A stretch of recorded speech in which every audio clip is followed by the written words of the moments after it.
Hello, lovelies, and welcome to Women Seeking Wholeness. This is Cherie Burton. And as I always say every week, this is a podcast for women who long to feel, express, and be who they truly are. If you were listening last week, we talked about some interesting things with planetary alignment and how there's a really interesting stream of feminine energy and consciousness streaming into the planet. You can see it in the North Node on the solar return of literally everyone right now. It's right there in the stars. So we're going to take a different tack with it today with Monica Parikh and her expertise in this whole global consciousness and how we are literally ascending as a species, but all of our emotional and psychological wounds are surfacing in unprecedented ways. So the question then becomes, how do we truly ascend? How do we actually heal? And the way of the feminine is very different in terms of what we've been programmed healing needs to be and look like and feel like. She'll also dive into some of the trauma she experienced. She actually is a survivor of narcissistic abuse by a partner and abandonment. And she definitely feels, as many do who are walking the path of an influencer, that trauma brought her to her current life's calling. So she is actually really accomplished person. You can really feel of her intelligence and wisdom as we commence our conversation right from the get-go. But she's a teacher, a writer. She was a lawyer, a practicing attorney for 20 years, and a public speaker. And she actually has a school of love in New York City where she's based. So she teaches this global audience about love, psychology, higher consciousness, and all of that yummy stuff. And you can actually find Monica on schooloflovanyc.com. Monica, welcome to Women Seeking Wholeness. This is going to be fun. I can tell already. Well, I'm so excited to be here. I'm a huge fan of what you're doing. I think it's profoundly important, and I'm excited to be in conversation with you today. Same. I just want to tell our listeners that, you're probably one of the most in terms of where you started and what you're doing now. It's like such a dramatic play of events, I guess you could say, to get you to where you are, because you started out practicing law. And you said you were in law for how many years? I was a practicing lawyer for 20 years. And if you don't mind sharing with our listeners what happened with that?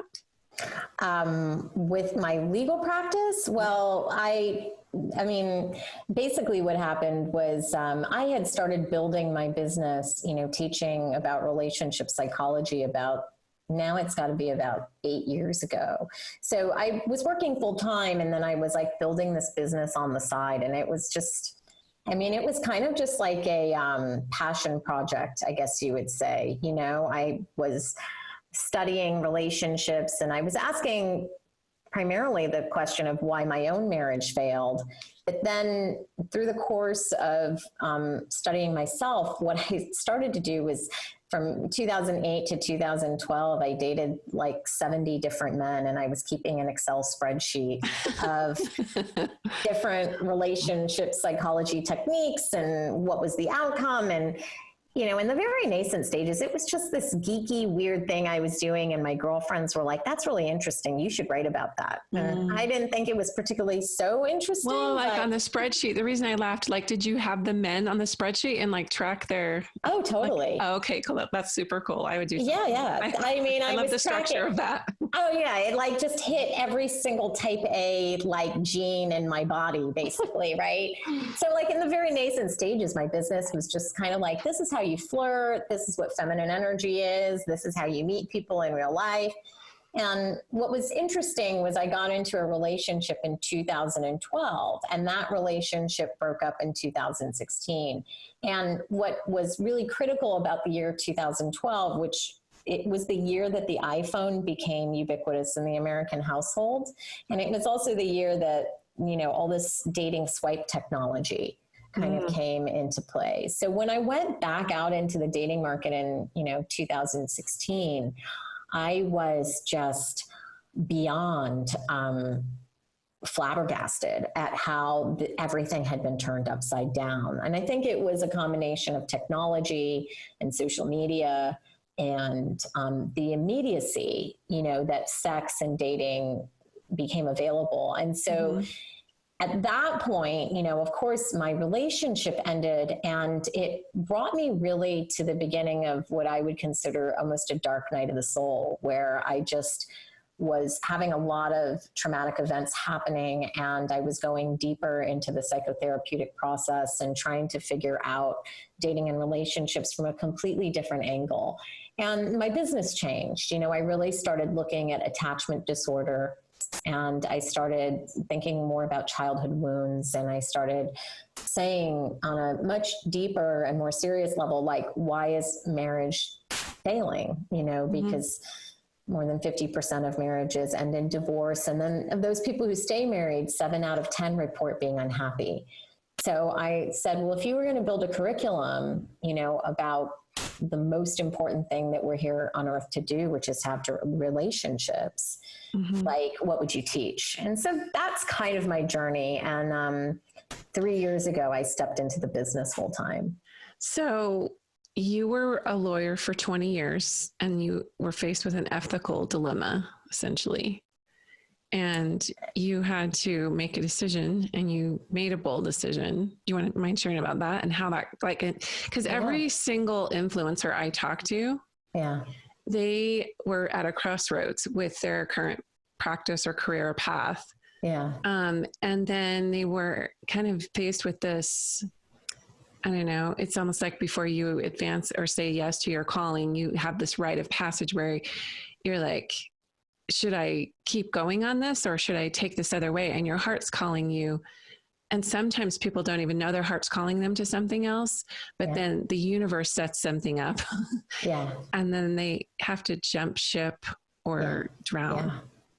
God, that's so great the way you just phrased that, because that's exactly what it was, So I had been practicing, I was a public interest lawyer for the government in New York City. And Mayor Bill de Blasio had come into power. And I immediately didn't like the things that were happening in government, and I was running my business on the side. And I think it was a lot of things that were coming together at a head. I was recognizing the codependent traits in myself, but I was also recognizing the narcissism in most of my partners. And as I sort of woke up to that, I started seeing narcissism everywhere. I realized that a lot of times for us women, especially, we can enter into very codependent narcissistic relationships with our employers, where they're undervaluing us, they silence us, they underpay us. And I was sort of like waking up to the fact that I had, practiced law for 20 years. I had a very impeccable record, and I was a fierce advocate for my clients, so much so that I really never lost cases when I would take them on. But when it came to fight for myself, I couldn't find my voice. Sometimes with my family, I couldn't find them with romantic partners. And what ended up happening at my job was the heads of my organization were engaging in illegal activity, and the employees who were very vulnerable, older employees and disabled employees, were coming to me. And so I started to investigate those complaints, and the Mayor de Blasio's administration started retaliating against me. And what ended up happening was my father was dying, and I went out on family medical leave, and they fired me the day I was supposed to get back from family medical leave. So essentially I lost my job, but beyond that, then, the campaign of harassment always starts against the truth teller. So they tried to cut me off from my unemployment. I filed a lawsuit against them. And that was really, from my perspective, really interesting to be a lawyer who's now a plaintiff in a lawsuit, because, I hired male lawyers who I used to work for now to work for me. And I found that many of them wouldn't take my leadership when I was actually the plaintiff in the case saying, no, you're doing this wrong. This is how it has to get done. But beyond that, like at every juncture in that case, I was trying to de-escalate conflict. Generally speaking, I don't like litigation. I don't like the escalation of conflict. I feel a lot of that is, endemic with narcissistic personality disorder, where it's got to be like, I'm going to kill you. And I'm like, that to me is a waste of time, energy, and money. And I feel like feminine energy is like, let's align our needs, let's de-escalate this, and let's have this be over. And, because relationships end. That's, work relationships, personal relationships end, but it doesn't have to be that you kill people's careers for doing the right thing. So I just, I think it was a combination of so many things. It was a combination of, this romantic relationship ending in a searingly painful way, and me realizing just how narcissistic my partner was. It was this searingly painful way that my career ended. It was the death of my father. And it was me really kind of examining dark places in my own psyche and realizing they had to get healed. Mm-hmm. And, I started to really think a lot more about time and energy. And I had felt the call to do this work for a long time and was kind of like pushing it out of my psyche because it just felt so hard. It felt really hard to build a business from the ground up. And even just speaking these truths, I felt like I had to grow into my voice to speak them and not feel shame that it was my fault. To say like, this is not my fault, what happened. And now what I choose to do with it is like my empowerment. So it was so many things happening, but I can tell you now, I pray to God every day throughout the day. And when I say my gratitudes, the thing I'm most grateful for is that, God often removes from our lives those things which are not prospering us, mm-hmm. and those things that take up a lot of time and energy that will lead us nowhere. And there's no doubt in my mind right now that I'm 100% in alignment with the work that I was born to do. And that all of that happened to grow me, that I needed to grow psychologically to a different place so that I could heal and empower women from a different voice. Yeah. I love everything you're saying and I really resonate with it. And I especially am drawn to, hear you talk about, sort of that narcissistic abuse and how I've done about 3 or 4 podcast episodes on, betrayal and boundary violation and sort of taking back the voice of the feminine and nurturing the feminine in men, because I see narcissism as like dark masculine. And I know, like there's this, it's not just playing out in relationships. You had mentioned to me earlier that it plays out in the global scene as well through politics and whatnot. Well, I think if you just look at things politically now, right, there's no consequence on bad behavior. None. So there can be open ethics violations happening notoriously. And, like one of the biggest shifts that happened for me when I became a small business owner and taxes were no longer just taken out of my paycheck, but I had to start writing, my taxes out every quarter. Mm-hmm. I started feeling so outraged because what I saw, and especially the fact that I live in New York City, which was the epicenter of the pandemic, especially in the beginning. And I felt like so much of this has been mismanaged, but not only just mismanaged, where it's like the onus is being shifted to the small business owner and the regular American to bear the bulk of the pain, while you're watching so many of these political and corporate leaders make enormous amounts of money off of their basically unfettered greed, but they're basically dismantling what I would consider the protections of democracy. And there are no consequences for their behavior whatsoever. So it's, to me, similar, it's very similar to when, let's say you're in a romantic relationship, or where, even if you're in a parenting relationship, and bad behavior occurs and you are unwittingly rewarding the bad behavior, well, then what's natural to happen? That bad behavior will grow. and it grows larger and larger and larger and larger. And then pretty soon you have a complete nightmare on your hands. And when I look at the political scene, and I'm not even talking about, you know, from my perspective, I don't talk about it from like a Republican Democratic perspective. I'm just talking about it across the board. You know, I pay you money and your job is to put your differences aside. And if you can't do it, then your job is to hire a mediator or someone who will help you get through that impasse to align needs and move forward. And I never see that happening. And I never even see a conversation about that happening. And so then what we see is like this back and forth ping ponging. Mm-hmm. And I don't feel like, honestly, like lately, I'm like, I don't feel that my money should be spent like that. Like, you know, that's a losing game to me while I'm watching climate change, you know, cycle like massive amounts of destruction, and the government is in the business of cleaning up. The nuclear arms race, like, you know, basically the desecration of urban areas. Like, you're seeing it play out on so many levels, small businesses going under at unprecedented rates, and the emotional toll of all that. And to me, the fact that none of those leaders ever accept responsibility, and they never ask for help or to say, like, you know what, I need to think at a higher level. And that's what I really saw during, you know, my termination from the government. Is I wrote so many letters to Mayor de Blasio saying, will you sit down with me and my lawyers, and can we have a peaceful conversation and de-escalate this conflict? Yeah, that's just that feminine is like collaboration, inclusivity, expansion, as opposed to fear, closed-minded. Yeah,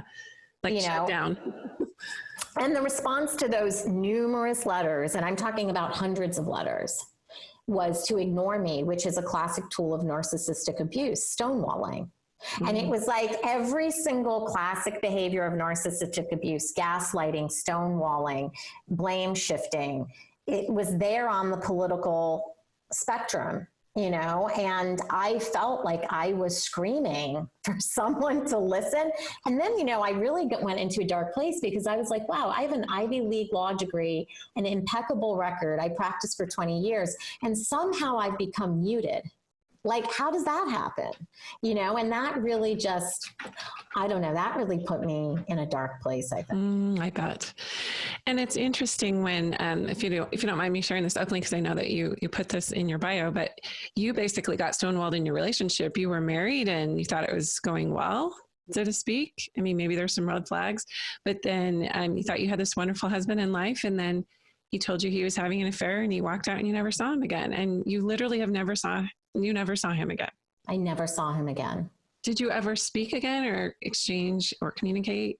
Well, years after our divorce was finalized, and the divorce process was really brutal for obvious reasons, right? Years later, when my ex-husband had gone into recovery, we were actually able to, you know, reconcile. Like, I was able to forgive him and ask his forgiveness. And that was a big shift I mean, I'm sure that you've experienced this, you know, given your own background, but it's kind of like you shift consciousness and you get to another plane, and you can see views that you couldn't see before. So I recognize that, you know, and this was like, again, this is years and years of work. But, you know, when that first happened, I was willing to put 100% of the blame on him because it was so awful what he did to me. And that was such a traumatic experience to have someone walk out of my life that way.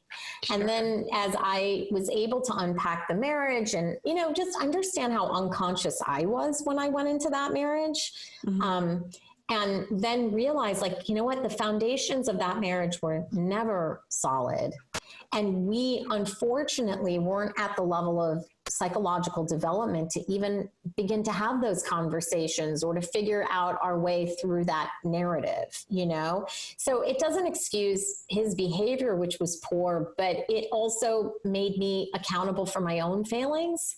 And for me to realize that we were two human beings who met each other on a certain plane of consciousness, and we did the best we could. But ultimately he became, a very profound teacher for me that moved me to another level of consciousness and moved me into alignment with my life's work. So I don't hold any, I held no anger towards him whatsoever, although it was highly unfortunate and quite traumatic. Oh, wow. I just cannot even imagine. And those, again, that's another initiation, right? Like, here we go. This is part of my path. I had to learn it. I didn't, if I'm here to teach this, I had to live it as an incarnate being. I had to go through this because you now teach about grief, you teach about transcendence. And that's where I want to kind of go next, because you and I share a very deep passion for, I would say both that global shift of love consciousness that you talk about, but also the ascension of the divine feminine. So let's start with, because they go hand in hand for sure, but how do you articulate that ascension of the divine feminine? What does that mean to you? I think, the biggest thing that for me, what I see is that when I was younger, I really didn't understand the polarity between masculine and feminine energy. And I think because I had been in the legal world for so long, which is really masculine energied, I saw that as kind of the only place to operate from. And to me, that's kind of like head thinking, right? Like, it's like you're thinking through every problem, you're moving really fast, you're almost disconnected from your feelings. And, the biggest thing I saw in myself, which is what I think impeded my ability to have really proper boundaries, was that I often didn't feel that much. Like, even if something crazy was happening, I could sort of rationalize it away and keep running because I was such a performer. I was like almost, like an intellectual marathon runner, I think. And then, through this series of events, it was really traumatic. I had to learn how to operate from a completely different energy base because I didn't have the energy anymore to operate the way I used to. And it was really a profound shift, I think, for me, because I recognized that feminine energy in many ways is a much more efficient and powerful energy base. Mm-hmm. That the more that I could love myself, the more that I could mother myself, and the more that I would actually slow down, the more creative I was, the more intuitive I was, the more equanimous I was, the more that people were really attracted to be around me and my energy. And it didn't require work. It was just kind of me being. Mm-hmm. And that's so hard to think about logically, like to try to explain that. Sometimes we get lost in language because it is a way of being. It's experiential. It's flow really for me too. When you're talking about slowing down, that's a massive piece of it. Because I'm very much like you. I'm very driven, and I used to mark my progress on how much I achieved and how well I performed. Very much a performance-based worth sort of consciousness I had, just walking around asleep to like, I have to try so hard. Well, sometimes you don't realize how disconnected you're becoming, and it's hard to, I teach a lot now about tapping into your feminine energy. And, most of the clients who come to me are probably women just like you and I. They're really performance driven. They're crazy smart. They're really intellectual. And I'm basically saying, like, I'm going to rewire your entire psyche, and I'm going to teach you this other operational toolkit, but you're going to want to fight up against me because it's counterintuitive. Like, it's counterintuitive to say you can actually do more by doing less. Right. And when I say to them, do you know how to even tap into your feminine energy? A lot of times they're just like, I have no idea what you're talking about. And what I feel like the beginning process of doing that is it's kind of clunky. Like, none of it makes sense. And you have to have almost somebody guiding you through that, because we live in such a patriarchal world that venerates masculine energy. And it's like the divine I don't know where it's gone, Yeah. So interesting. Yeah. To see, for me, and and this is where we can maybe move into the relationship piece of it, and how how things are shifting in the relationship space. I know, because you said you were just absolutely aghast when you got into the space of dating, and how that had morphed into just people just totally asleep to even seeing each other as souls, more just bodies. But beyond that, like the love consciousness and that universal source, whatever we want to call it. I know there's so many names for it, but unity consciousness is something else I talk about on this podcast quite a bit, because there is so much separateness. There's so much, like you said, disconnection. And really what I see playing out also with a lot of the writing and all of the suppressed anger we've had at injustice and things like that, it's like, I see people attaching to a lot of different causes, which is fantastic, because we need to raise the consciousness, of course, and awareness around some of these issues. But also I see it as sort of an avoidance mechanism, maybe some escapism from diving into the deeper issues within themselves. 100% agree with you. And so I they think don't you said get that so right on. It's like, I don't want to be in judgment around that. But until individuals wake up, yeah, we are not going to shift anything. I mean, I think that's so right on. I think the number one shift that has to be made is with yourself and how you show up in the world. And, you know, the thing is, the work I've done on myself, you know, like by the time I was finished with my psychotherapist, you know, who was no slouch, he's like an amazing psychotherapist, told me that he had never gotten a single person in his career to the level I got at. And to be honest, when I got there, I felt like my skin was on fire. Like I felt, when I really got the totality of all of it, that I needed like an ice bath. And so what I did was I went to healers, you know, who took me deeper into that. And, you know, I've asked myself, why are people not engaging in this work? You know, because like, you know, I'll tell you a story. Like I had a friend who called me up a couple of weeks ago, and, you know, given all the pressures everyone's facing with the pandemic, you know, his marriage issues are coming up to the surface, you know, issues that have long been there and been buried. And, you know, he called me in a crisis and in a panic, and we had a conversation. And, you know, he and his wife are both very credentialed professionals. You know, his wife is a medical doctor and he has an MBA from an Ivy League school, and they've spent, you know, probably hundreds of thousands of dollars on their education and pedigree. And I asked him, how much work have you and your wife individually done on your own personal transformation, or going into some kind of psychotherapeutic relationship with somebody to help guide you? And the answer was none. And then what happens is when the marriage hits a crisis, they want to get, you know, that fixed in a one and done. Like I'll go to 3 sessions and then I'm finished, you know? And I think it's the ego, right? The ego is like, there's nothing wrong with me, so I don't need that. And where I'm trying to transform that narrative is, you know, we don't feel ashamed to go to the gym. We're like, yeah, I want to be physically conditioned. Well, we have to look at personal transformation work as mental and emotional conditioning that not only benefits us, but benefits all the people in our lives that we touch. And you know, it's been stigmatized, but I feel like that's where the change in the narrative has to happen, where we have to, like you're saying, we have to grow up now. Like there's too much at stake for us to operate from what I'm calling like childish or immature psyches. Mm-hmm.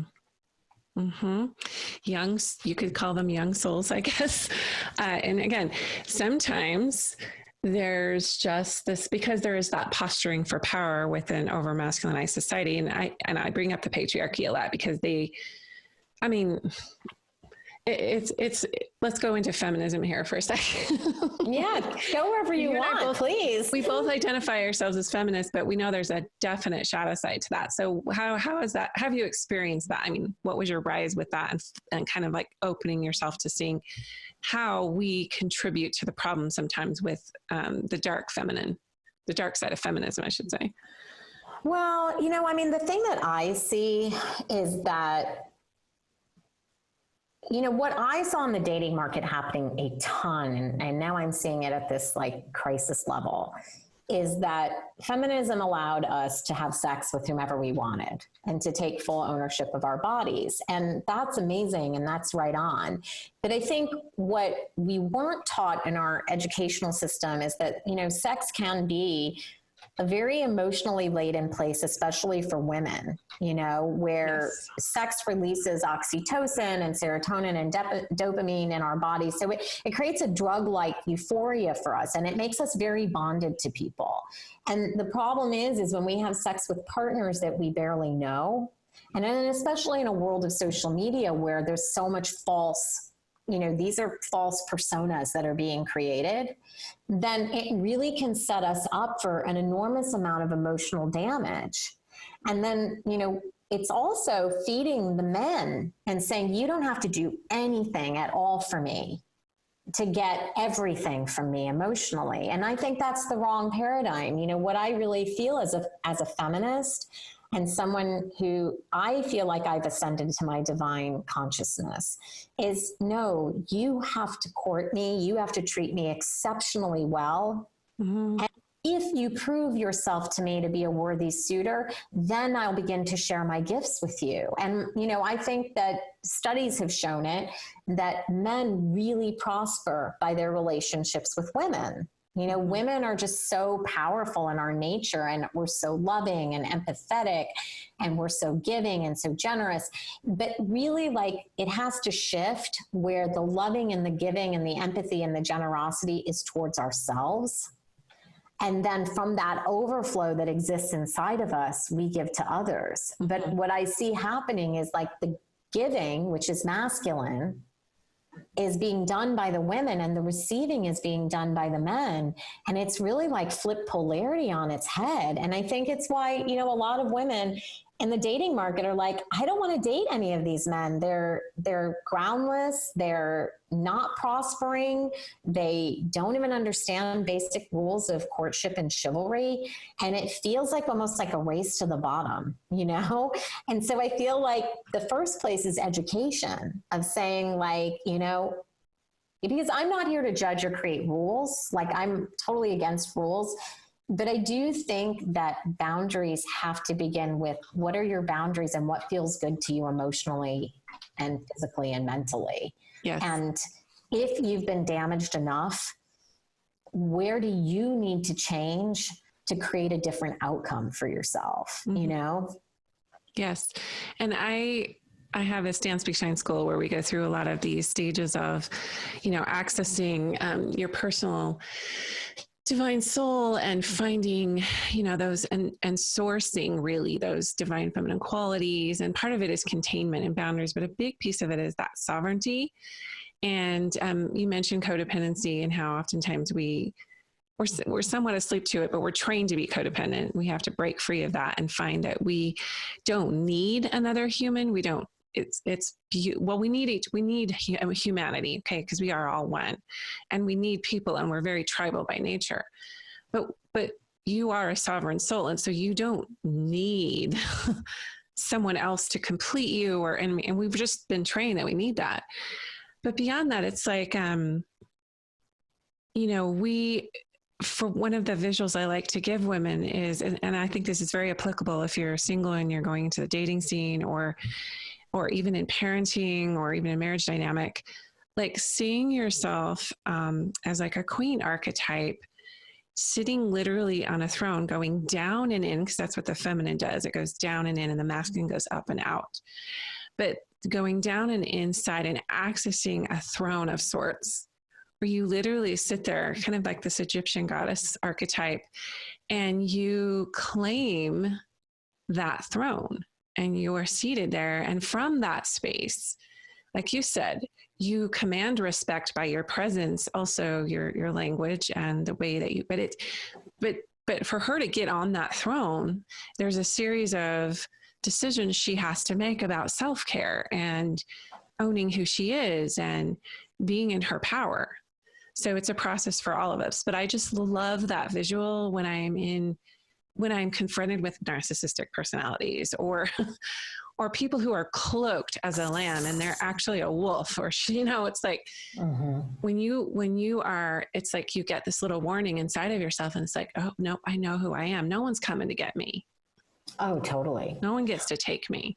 Well, I think everything you're saying is right on. And, you know, like the biggest profound shift that I noticed for myself, and I don't know if you had something similar, is, you know, I remember at one point the coach I was working with said to me, you know, at some point you're going to become so secure that narcissists are just going to fall out of your field. Like there won't even be any work required. It's just going to fall away from you. And at some point, what I noticed was that was happening. It was almost like they would self-destruct when they would come into my field for like a moment. And what I started to notice, which was amazing, you know, and this is just energy work, really. This is just like energy psychology. And this was very, I think, part and parcel with me healing some of the underlying woundedness within myself, was that once I shifted to this other vibration, what I noticed was like the whole world was treating me almost like a celebrity, where, you know, I'd go out and people would just give me free stuff, or men would just, I mean, men now, they'll come up to me and be like, oh my God, like you're a queen, you're beautiful. And the thing is like, I don't look actually any different than I looked before. It's just that my energy so profoundly shifted into this really like, I mean, I guess it's what you're saying, like this place where it's just so grounded deep inside of myself, where I'm not afraid of being alone, and I'm not afraid of walking away from bad situations. And I know that I can take care of myself no matter what happens. Right. Which I'm not sure that I felt that deeply ever before in my life, you know? Mm-hmm. Yeah. And that's such a beautiful, I think we all have to, in order to ascend, really, whatever. I mean, I love ascension, but I also believe in being very, very grounded to Mother Earth, which that is the ascension of the ascension of the divine feminine is actually going down and in. It's not going up and like spiritually disassociating for everyone and being this like ascended master or whatever. I mean, there could be that, but it's like, no, you're here on earth, you're having a human experience. And when you awake to your own power, you recognize that you are so, so human. And that's part of the beauty and the messiness of all of this ascension stuff, is that you realize and you come to terms with like, oh, well, I thought in order to be spiritual, I just, you know, stayed in this holy place. No, you get dumped, you get betrayed, you get abused, you get walked on, you, because it's bringing you into like awakening to how beautiful you are. And sometimes other people have soul contracts to show you that. And even though it's very painful, like it's so necessary to your growth and expansion as a soul. You can't, I don't think, I mean, you tell me, but I don't think you could ever expand to your full capacity until you actually until you're kind of broken apart, you know, like until your psyche's really broken apart. And, you know, the biggest shift for me, to be honest with you, was when I recognized that a lot of times, you know, I jokingly will say to my clients, I'll be like, oh, you're spiritually hijacking again, where it's like you are following a path that you intuitively know doesn't feel right or doesn't feel good. And what you try to do is you try to own your way through whatever that path is and say, well, if I just change myself enough, I can make this path feel good. And it's like, I feel like at every moment in time, you have like two pathways, right? The things that really bring joy to your life and the things that don't. And as opposed to trying to fix or own your way through the things that don't, sometimes it's just like, you know what? That's not the path. Because, you know, the biggest profound lesson I think I learned was that I had a right to build a day at a time that would create a life of pure joy. Where it was like the work I was doing was purely joyful, and the way my home looked was exactly how I wanted it to look. And the people I surrounded myself with were worried and working towards the same goals as I was. And you know, where you could build an entirely supportive life that felt effortless. And, you know, to your point, where you're getting into longer and longer flow states, and you're having more serendipitous events and more synchronistic events and more just love coming at you, because it's the reflection of the love that you're embodying in the rest of the, you know, in your pathway, which is really what love is. Like, our understanding of love is completely wrong. You know, from my perspective, you know, as the founder of the School of Love, what really love to me is like, you're supposed to get your vibration so high that you're basically emanating from this heart-centered place that's free of rage and resentment and past hurts, like where that's been healed and let go of. And you're moving into like a different plane of existence, basically. Mm-hmm. And through that movement, you're modeling to others what's possible for them. Oh, absolutely. And I love that you have that School of Love. I actually interviewed a woman from Ireland on this podcast who has a School of Love in Ireland. Oh, yeah? Well, her and I should maybe get married. So what, just to kind of pull this in, I just love all these places we've gone with just talking about higher consciousness and how things, you know, things are breaking down. And you said, you asked me if I agreed with you that if like you have to break apart to ascend and really be who you are. And that's so true. And that's what's happening on the earth. That's exactly what's happening on the earth. Oh, it's 100% what's happening. I think we're right on target because, you know, I mean, it was predicted that we would go into universal love consciousness. And I don't think, you know, and I see it with people I know where it's like, oh, they're entering their ascension process. They're going right in now. And it's like, right, exactly. You know, and for me, that's what it felt like. It felt like this really dark tunnel that I was in by myself. And I'd never felt that in my life before, just so dark. And it was like, I was feeling my way and trying to navigate my way out of it. But I was terrified and I was in so much psychological pain, you know? I totally resonate. And I know there are a lot of listeners who are either in it or they're just ready to get in it. Just word of warning, those of you who are saying yes to your calling, it is necessary. So don't think you're going crazy. Right. It's not all Zen and tapping it out. And you're like, what's wrong? None of my practices are working. I'm doing the breathing.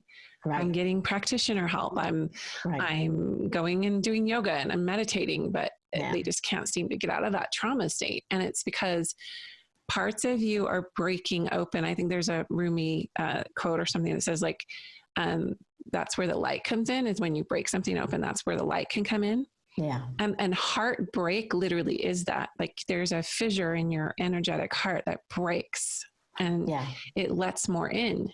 But when we're in it, we think it's going to go on forever and it's never going to end. And like dark tunnel is a great metaphor. I personally thought I was going insane.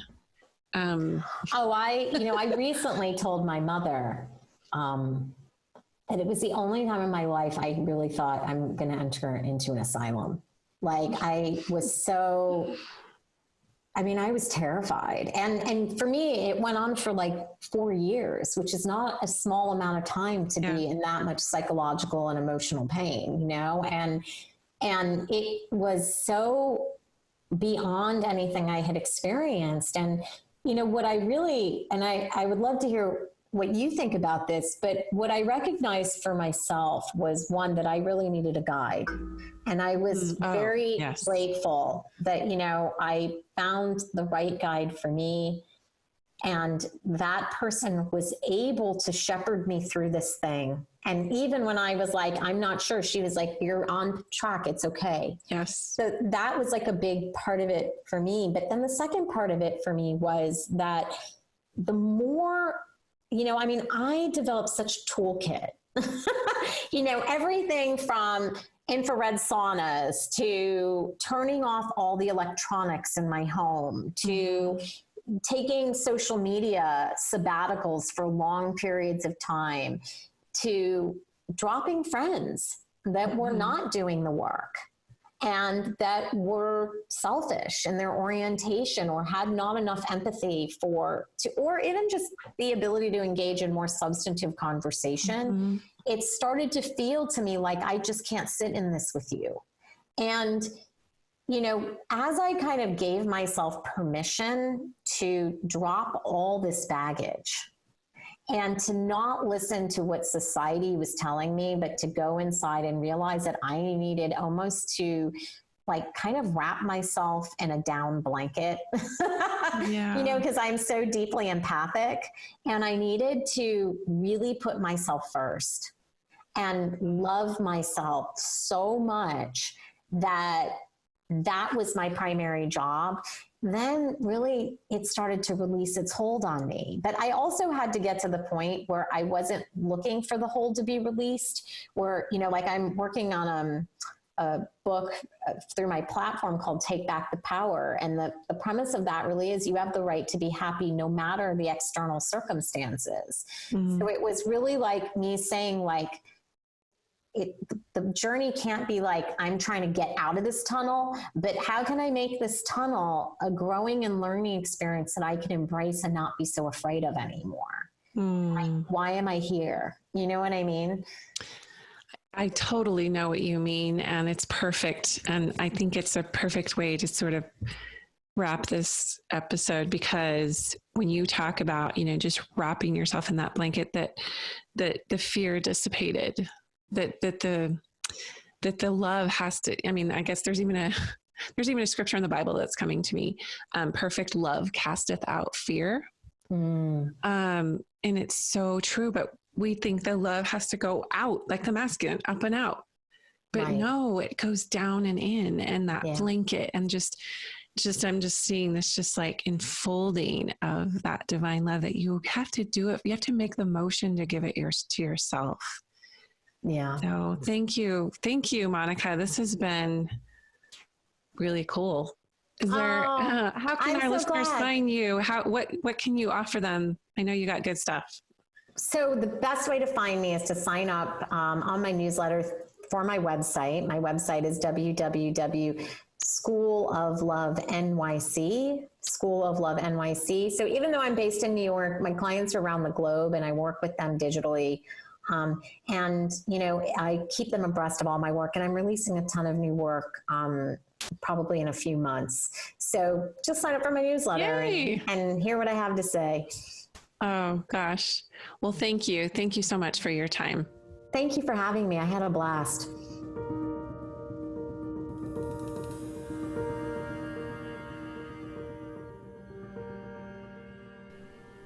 Getting clear on our own energetic boundaries, tapping into our higher selves, and just opening our consciousness to be expansive will be a key piece to our healing, both as individuals and as a collective. I think it was very telling how she talked about the more that you slow down, the more you can create. And that's just not what we've been programmed and taught. Also realizing that there is a dark tunnel of insanity oftentimes that we feel as though we're passing through, which is kind of a theme you'll see with last week's episode, today's episode, as well as the next couple of episodes that I have, that are all about kind of grounding you into the reality of sometimes things get messy, sometimes you feel like you're losing touch with reality, but it's always bringing you, typically it's bringing you into a healthier space. It's giving you a new toolkit so that you can show up and be yourself. So hang in there, know that you're loved, and we will talk with you next time on Women Seeking Wholeness.